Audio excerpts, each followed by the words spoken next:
Voici donc la citation qui ouvre mon exposé. L'unité de Dieu qui se révèle à travers les noms divins et l'unité du multiple.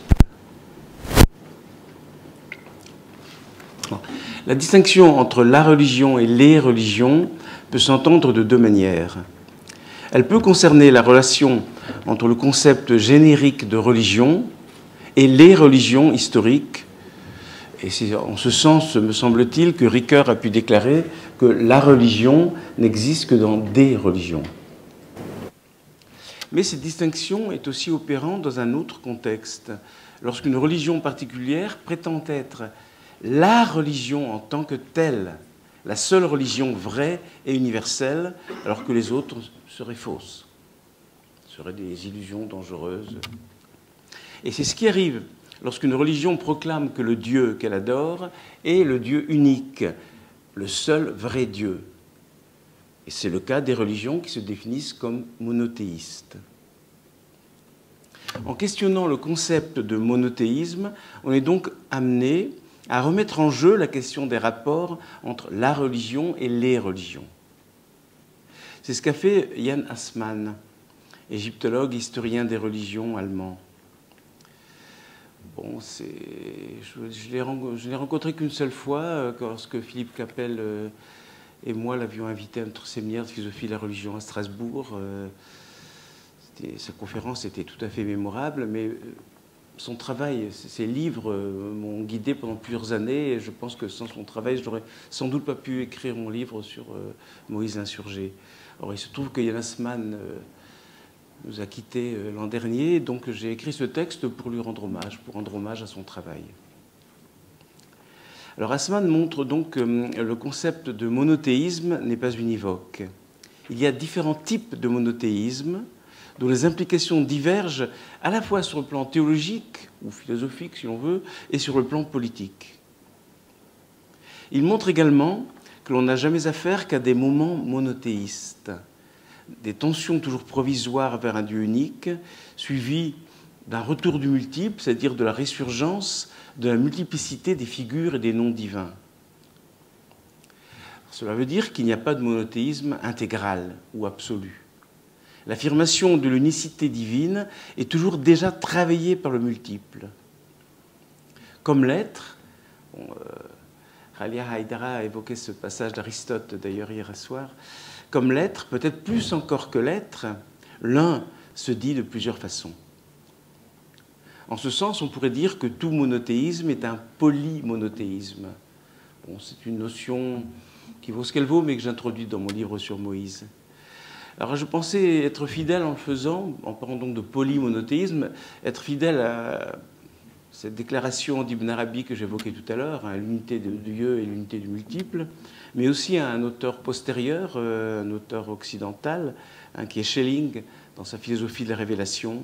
Hein, il affirme ceci: la condition d'une véritable affirmation de Dieu, c'est d'abord qu'une pluralité soit posée en lui. C'est seulement dans la mesure où il est pluriel, sans pourtant être plusieurs dieux, que je peux dire « il n'y a qu'un Dieu ». Donc là, de manière très intéressante, Ibn Arabi et Schelling qui n'avait certainement pas... Bon, il connaissait bien la Bible hébraïque, mais je pense qu'il ne connaissait pas du tout Ibn Arabi. Et là, on les voit se rencontrer sur cette question. Alors, le point de départ de la réflexion d'Assmann, c'est la question de la traduction des noms divins. Il remarque que dans la plupart des religions que l'on dit polythéistes, un terme très discutable, j'y reviendrai, à un certain stade de leur évolution, les différents noms divins sont considérés comme des synonymes, comme différentes dénominations d'une divinité unique. Assmann en conclut que ce que l'on nomme le polythéisme est en fait une herméneutique, une technique de traduction qui permet de fusionner des divinités initialement distinctes. Alors, ça caractérise notamment les religions antiques du Moyen-Orient, à Babylone, en Égypte, mais aussi, plusieurs siècles après, la religion gréco-romaine tardive. Dans son livre « Moïse l'Égyptien », Assmann évoque un oracle grec qui proclame, je cite, que l'unique est Zeus, Hadès, Hélios, Dionysos, un dieu dans tous les dieux. Mais on n'est pas seulement confronté à une synonymie des noms divins au sein d'une religion particulière. Elle se manifeste aussi entre les religions de différents peuples. Là, Assmann se réfère à un auteur romain, Cels, un auteur du IIe siècle, qui, pour s'opposer à l'intolérance qu'il impute aux chrétiens, déclare « Cela ne fait aucune différence d'appeler Dieu le Très-Haut, ou Zeus, ou Adonai, ou Sabaoth, ou Ammon comme les Égyptiens, ou Papaios comme les Scythes. » Bon, j'y pensais en écoutant avant-hier, non hier, l'exposé de Bernard Force, qui a montré très brillamment comment les devas, les dieux hindous, ont été traduits et assimilés dans le bouddhisme sino-japonais. C'est exactement le même processus que ce que ici Assmann décrit, dans un autre contexte, un autre continent et une autre époque. Donc cette affirmation de la synonymie des noms des dieux opère comme un vecteur de communication entre les différentes religions. Et donc, il faut y voir un progrès historique. Ici, je vais me référer au livre, je crois, le plus important sur cette question d'Assmann, qui s'intitule « Le prix du monothéisme ». Je le cite. « Le principe de la traductibilité des noms de Dieu permettait de dépasser l'ethnocentrisme primitif des religions tribales. » Et là, c'est très intéressant. Moi, j'y ai pensé en écoutant la conférence inaugurale de notre ami Souleymane Bachir Diagne. Effectivement, cette herméneutique de la traduction dont parle Assmann est très clairement la manifestation d'une religion dynamique qui se délivre de la religion des pères, de ce que Assmann appelle l'ethnocentrisme primitif des religions tribales, et donc cette traductibilité, cette technique de traduction détribalise les noms divins dans le sens d'une ouverture universelle. Ainsi, ce que l'on nomme à tort polythéisme est en fait un monothéisme inclusif qui affirme l'unicité d'un Dieu singulier, à travers la multiplicité de ses noms et de ses images. Alors, si ce processus n'avait pas connu un brutal coup d'arrêt, du moins dans l'Antiquité occidentale, il aurait pu conduire à une synonymie généralisée des noms divins. Donc voilà, on pourrait reconstruire l'histoire de l'Occident en suivant cette hypothèse. Est-ce que cela aurait évité certaines formes d'intolérance, les croisades, l'Inquisition et ce genre de choses? Bon, je laisse la question ouverte. Parce que cette synonymie généralisée des noms divins aurait pu produire quelque chose comme une unique religion syncrétique en effaçant toute distinction entre la religion et les religions. Et nous allons voir, j'en parlerai brièvement à la fin de mon exposé, que cette visée unificatrice ou traductrice réapparaîtra par la suite dans certains courants du christianisme et de l'islam. Et bon, ce processus de traduction a été interrompu. En effet, il s'est trouvé confronté à l'apparition d'une autre forme de religion, ou plutôt de ce qu'Assmann appelle une contre-religion, qui récuse par principe toute possibilité de traduire le nom de son Dieu dans d'autres langues, ce qui définit un monothéisme exclusif. Alors cela nous conduit à mettre en question l'opposition traditionnelle entre monothéisme et polythéisme. En effet, remarque Assmann, aucune religion ne s'est jamais définie comme polythéiste, ne s'est jamais définie en disant « nous sommes la religion qui affirme qu'il y a plusieurs dieux ». Le terme de polythéisme est une catégorie inconsistante, une catégorie purement polémique, forgée par les monothéistes exclusifs pour discréditer leurs adversaires, tout comme d'autres catégories comme l'idolâtrie, le paganisme, etc. En fait, la démarcation majeure passe entre deux formes de monothéisme, inclusif et exclusif. Je cite encore Assmann. « L'opposition entre unicité et pluralité n'est pas pertinente. Ce n'est pas l'unicité de Dieu qui est un critère, mais la négation de l'existence de Dieu autre. » En effet, lorsqu'on affirme le caractère intraduisible du nom de Dieu. On affirme du même coup qu'il n'y a qu'une seule vraie religion, un seul vrai Dieu.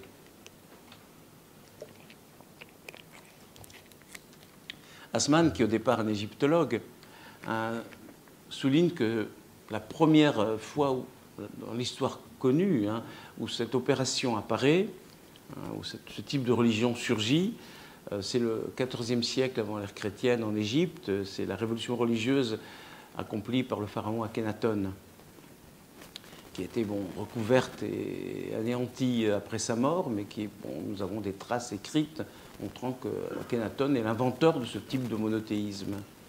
Comme vous le savez, il avait interdit d'adorer d'autres dieux que le dieu Aton. Il avait même changé son nom d'Hymnophis en Akhenaton.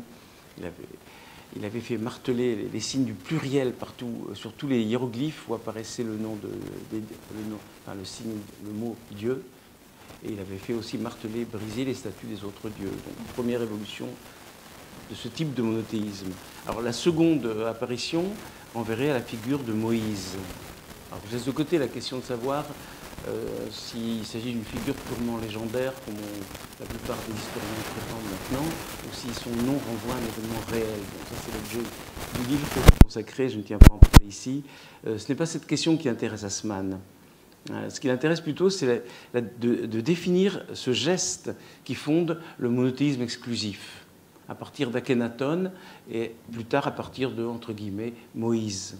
Donc Assmann l'appelle la distinction mosaïque, la distinction attachée au nom de Moïse. Elle consiste à introduire dans le domaine religieux l'opposition entre le vrai et le faux.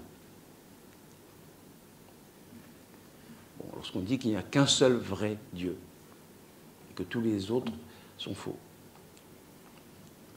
Alors les choses sont plus complexes.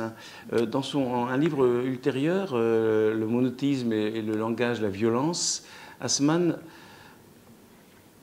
soutient qu'il faut distinguer de ce monothéisme de la vérité ce qu'il appelle le monothéisme de la fidélité.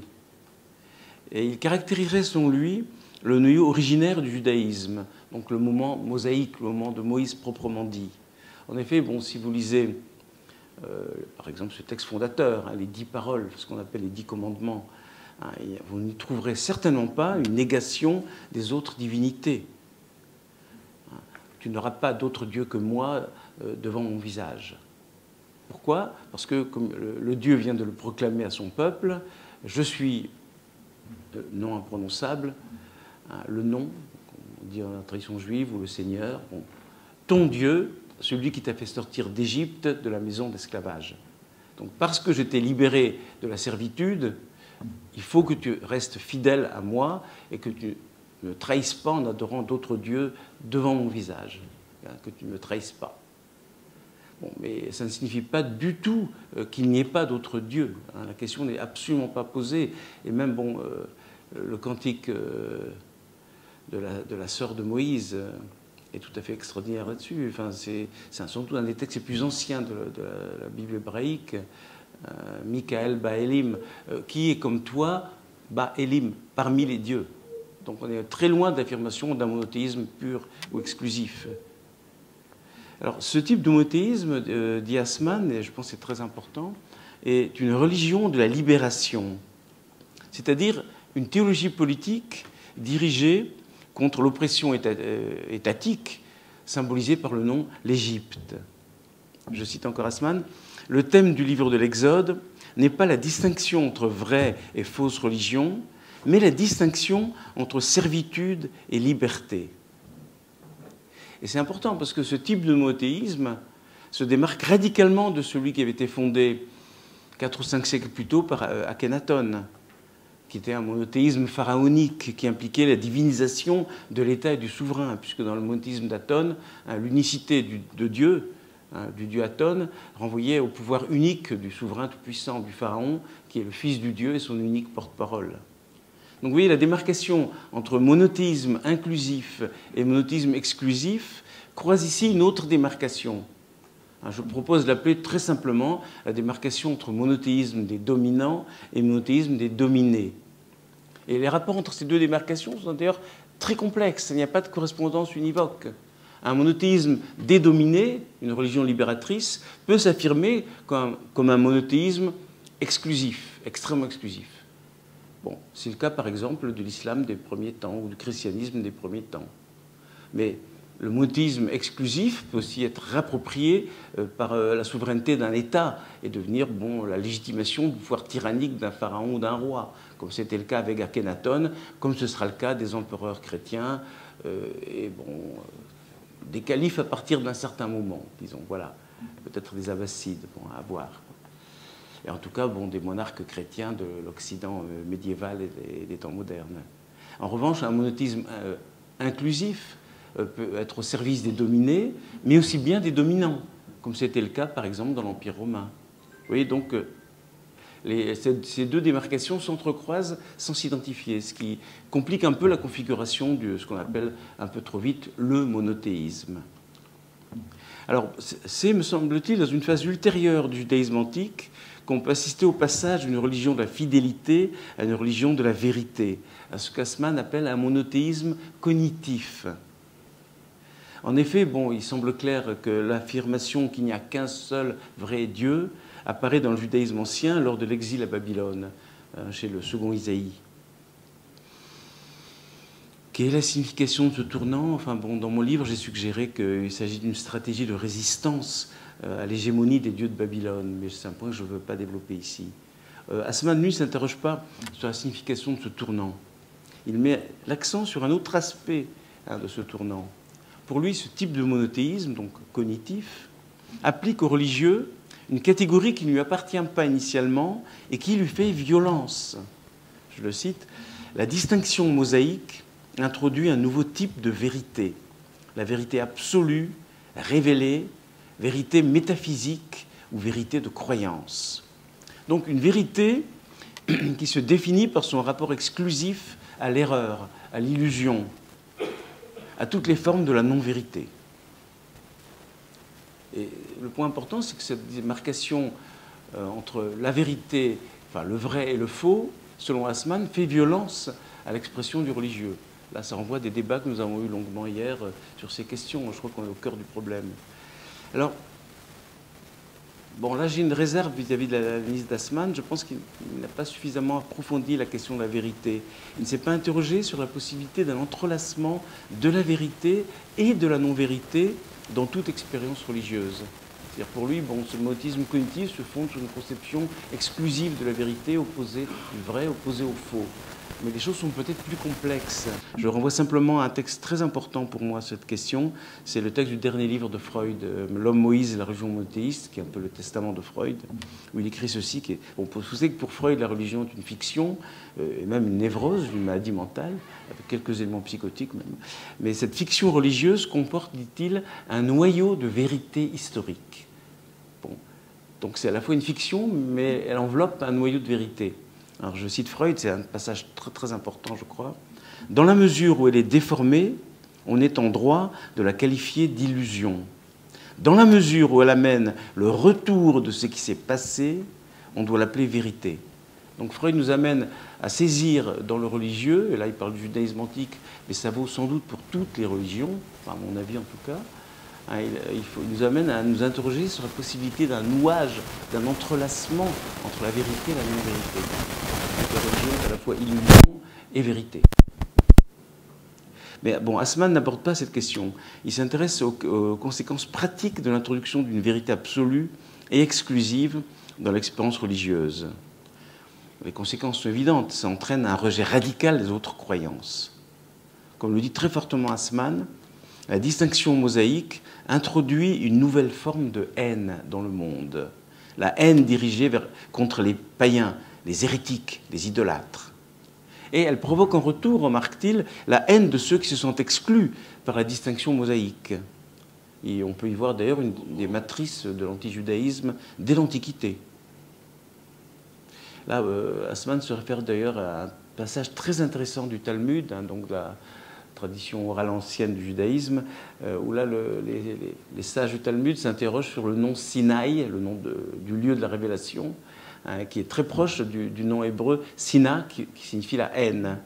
Et là, donc, un des sages du Talmud dit, oui, ce monde, le monde où la vérité, le Dieu a été révélé, a été appelé ainsi parce que c'est là que la haine envers les nations, enfin, que la haine des nations est descendue en ce monde. Donc le lieu de la révélation est aussi le lieu d'apparition d'une haine tout à fait nouvelle. Et une haine réciproque. Hein, la haine du monothéisme exclusif envers les autres religions et la haine des exclus envers ce monothéisme-là.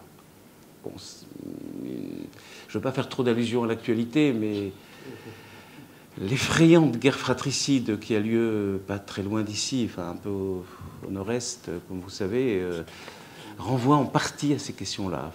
On ne se déteste jamais aussi bien qu'entre frères, hein, Caïn et Abel, Romulus et Rémus, Jacob et Ésaü, enfin, c'est des choses assez connues. Donc voilà, que la révélation puisse engendrer de la haine, c'est une chose très importante, je crois, qui nous aide à comprendre beaucoup d'éléments, y compris de notre époque. Alors pour Assmann, donc j'en viens à ma dernière partie, dans le judaïsme, le potentiel d'exclusion du monothéisme demeure latent. Mais il va se déployer, dit-il, dans le christianisme et l'islam, en tournant sa violence vers l'extérieur. Alors que le judaïsme reste une religion de l'auto-exclusion, dit-il. Je ne discute pas ce point, on n'en a pas le temps. En effet, une religion, un monothéisme exclusif et cognitif, qui se prétend la seule vraie, cherche forcément à s'imposer en supprimant toutes les autres, par la conversion plus ou moins forcée ou par l'extermination. J'évoquais tout à l'heure les croisades, l'Inquisition. Et donc, vous voyez, là, il y a une manière assez terrifiante d'envisager la relation entre la religion et les religions. C'est le geste de la religion, d'une religion, qui se considère comme la seule religion, et donc entreprend de liquider les religions. Alors, dans son dernier livre, enfin, dans son avant-dernier livre plutôt, que j'évoquais, le monothéisme et le langage de la violence, qui date de 2016, Assmann accentue encore sa critique du monothéisme exclusif. Il le caractérise désormais comme une religion totale, car, dit-il, elle prétend contrôler tous les domaines de la vie. Elle exige de ses fidèles une adhésion sans réserve. Il note, et c'est un point intéressant, que c'est dans ce contexte qu'apparaît une nouvelle figure, celle du martyr, du fidèle capable de mourir pour son Dieu, c'est-à-dire aussi de tuer pour lui. Ainsi, dit-il, la distinction mosaïque se manifeste concrètement comme distinction entre l'ami et l'ennemi, avec la violence sacrée envers les ennemis de Dieu qui lui est associée. Et là, il y a un passage intéressant. Bon, il faut que j'abrège, je crois qu'il me reste une dizaine de minutes, peut-être. Oui. On fait à l'africaine, hein, c'est-à-dire on prend un peu de temps, d'accord.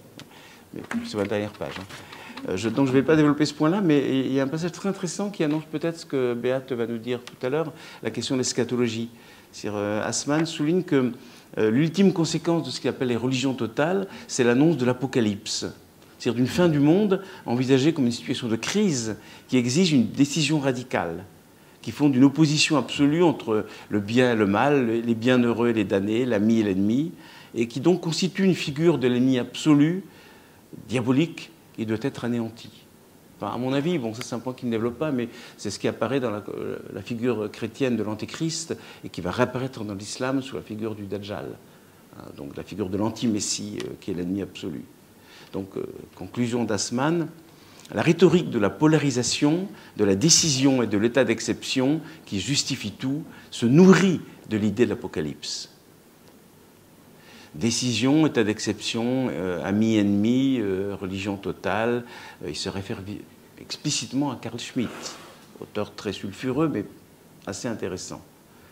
En effet, Assmann va jusqu'à conclure que la religion totale, donc la forme extrême du monothéisme exclusif, aboutit à un totalitarisme religieux. Formule problématique mais intéressante. Donc, est-ce qu'il faudrait en conclure que la conséquence ultime de la distinction mosaïque, la conséquence ultime du monothéisme exclusif et des religions de la vérité, serait ce totalitarisme religieux? C'est un pas que Assmann refuse de franchir. À mon avis, il a raison de ne pas franchir ce pas.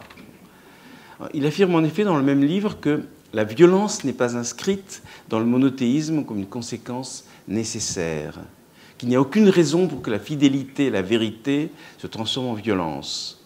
Au contraire, écrit-il, la religion semble être le seul moyen donné aux hommes pour endiguer la violence sociale et politique en lui opposant un autre pouvoir.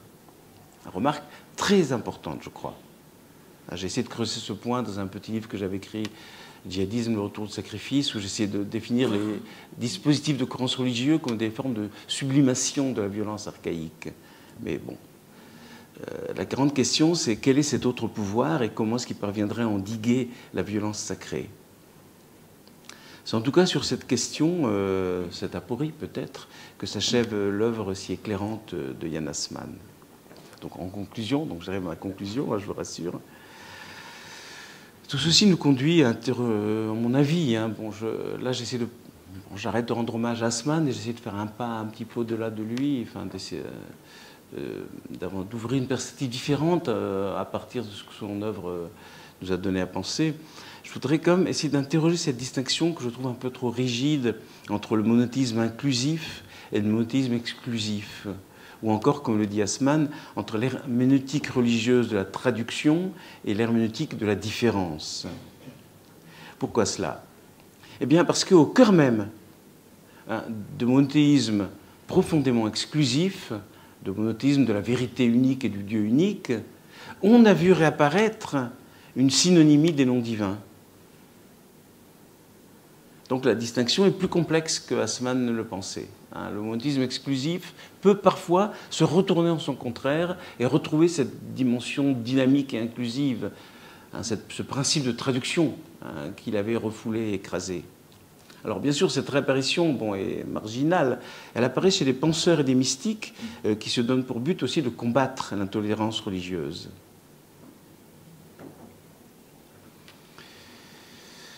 Et cette résurgence confirmerait, à mon avis, que la traductibilité des noms divins est un des éléments dynamiques. Bon, je renvoie encore une fois à Bergson et à l'exposé qu'en a fait Suleiman, un des éléments dynamiques présents dans les différents monothéismes, et sans doute aussi en toute religion. Toute religion est à la fois close et ouverte, statique et dynamique. Et il s'agit de soutenir ces éléments dynamiques pour l'aider à se détribaliser. Alors, cette synonymie des noms divins, il me semble qu'elle se fonde sur l'anonymat de Dieu. Donc, ça renvoie à un autre exposé remarquable, celui d'Aurélien Sucurian hier matin, ce que Aurélien a mis en avant sous le nom de l'abscondité, le caractère caché de Dieu sur lequel insiste Pascal. Bon, on trouve déjà une trace de cela chez le pseudo-Denis l'Aréopagique, donc le fondateur de la mystique chrétienne aux environs du 5e siècle. Dans son traité des noms divins, Denis remarque qu'aucun nom ne convient à Dieu, donc Dieu est anonyme, puisqu'il est au-delà de tous les noms, mais puisqu'aucun nom ne lui convient, tous les noms lui conviennent. Donc Dieu est à la fois anonyme et polyonyme. Toutefois, remarque Denis, tous les noms ne lui conviennent pas également.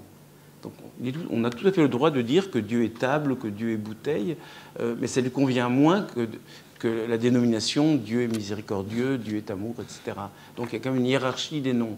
Mais en droit, tous les noms lui conviennent. Et donc les noms divins sont infiniment traductibles dans tous les noms de toutes les langues des hommes. De toutes les langues des hommes. Alors, cette tradition donc, de la polyonymie divine inspire une œuvre tout à fait remarquable, celle d'un homme qui était pourtant cardinal et grand inquisiteur, Nicolas de Cusa, qui était un esprit d'une très grande ouverture, des lumières de l'Église à la fin du Moyen-Âge. Je renvoie à son traité De Pace Fidei, de la paix et de la foi, qui a été écrit en 1453. La date n'est pas indifférente, c'est bien sûr la date de la chute de Constantinople, du début d'une avancée qui semble irrésistible de l'islam. Vous savez sans doute aussi que Nicolas de Cusa est le premier penseur occidental à avoir fait un commentaire critique du Coran, qu'il appelait la Cribratio Corani, Al-Corani. Bon, donc il avait lu le Coran en traduction latine, je ne sais pas ce qu'elle valait, mais enfin il a tenté de faire un commentaire critique, d'engager donc un dialogue avec les livres saints de l'islam. Alors dans le Pace Fidei, Nicolas de Cusa affirme que toutes les religions adorent le même Dieu et ne diffèrent donc que par leur rite particulier. C'est un texte très très impressionnant et très curieux, assez baroque, où bon, apparaissent les figures du Verbe, de Saint-Pierre, c'est-à-dire du Christ, de Saint-Pierre, etc., qui rentrent en dialogue avec le turc. On évoquait hier le turc chez Descartes, mais là, il fait parler le turc, Nicolas de Cusa. Donc il est beaucoup moins autoritaire et excluant que Descartes et Pascal. Donc il y a le turc, le persan, c'est-à-dire le chiite, le juif, qui est une mauvaise position d'ailleurs, bon, le tartare, donc le mongol, le païen, etc. Et donc ils rentrent en dialogue avec le Verbe, avec Jésus, avec Saint-Pierre, et finalement ils arrivent à l'idée que tous adorent le même Dieu. Et alors l'argument fondamental de Nicolas de Cusa doit être souligné, je le cite, « À travers la diversité des noms divins, c'est toi qu'il nomme. Parce que tel que tu es en toi-même, tu demeures inconnu et ineffable. » Donc on retrouve l'argument de la polyonymie divine. Et là, Nicolas de Cusa s'inspire sans aucun doute de ce qui a été ouvert par Denis l'Aréopagite. Puisque Dieu n'a pas de nom, il est en soi ineffable, tous les noms lui conviennent, et donc toutes les religions l'adorent. Alors ce qui est intéressant, c'est qu'une perspective similaire se retrouve dans l'islam soufi. Bon, 2 siècles plus tôt, dans les Joyeux de la sagesse d'Ibn Arabi, là, je l'ai cité en exergue, je cite un autre passage. Dieu apparaît comme multiple en vertu des formes de sa révélation, tout en restant essentiellement un. Polymonothéisme, unité du multiple. Il se révèle en effet dans la multiplicité de ses noms. Et les noms divins jouent un rôle très important dans la théophanie, c'est-à-dire dans l'autorévélation de Dieu pour Ibn Arabi. Toutefois, aucun d'eux n'épuise son essence unique. Tous ces noms sont donc synonymes parce qu'ils se tiennent tous en deçà de l'essence divine, tout en la manifestant. Ainsi, c'est le Dieu unique qui est invoqué de façon différente dans tous ces noms et donc par toutes les croyances, y compris lorsqu'il est adoré, dit Ibn Arabi clairement, sous la forme d'une idole, d'une statue. Enfin, bon. Donc la diversité de religions devrait pouvoir être surmontée. Et Ibn Arabi nous invite, très belle formule, à faire de notre âme le réceptacle de toutes les croyances. Et là, bon, c'est vraiment ma conclusion. Je vais citer un autre livre de Ibn Arabi, Les Illuminations de la Mecque. Et c'est un passage d'une très grande profondeur, d'une très grande beauté. Tout ce qui est dans l'univers, fidèle ou infidèle, donc toutes les religions, glorifie Dieu. Car il est celui qui se révèle en tout visage, celui à qui tout nom renvoie, celui qu'on adore en tout adoré. Je vous remercie.